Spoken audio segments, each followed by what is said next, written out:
বুঝেছি যত সুন্দর ছবি কাটা আছে তুই আবার কি কাটবি আমার খুশি আমি মেসেজ করে নেবো শালা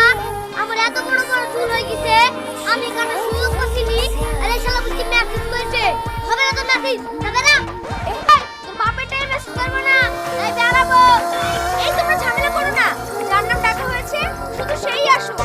এই তোকে কি চুল কেটে দিছে রে খেড়ে টুকরাছে বেবি তেরে দিকে এলো দুই দিন বাদ সব ঠিক হয়ে যাবে আরে বাবা রে কি হলো চলে গেল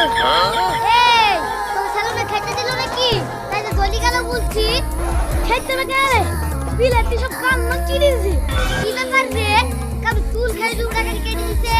আরে ঝাল ছিটে দিছে তাও তো বিট করছে না সেটা তুমি লাইনে না দাঁড়ি আগে যাস ওখানে তুই আমাকে চিনিস আমি কে? তুমি আবার কে প্রধানমন্ত্রী নাকি প্রধানমন্ত্রী না রে, যে চুল কাটছে তার বয়ফ্রেন্ড। ও বয়ফ্রেন্ড তাহলে যাও ভাই তো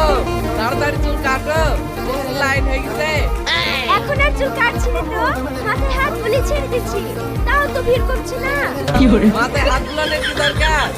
মিসকে হাসপাতাল ছেড়ে দাও, বিকালে আবার পার্কে বেড়াতে যাবো।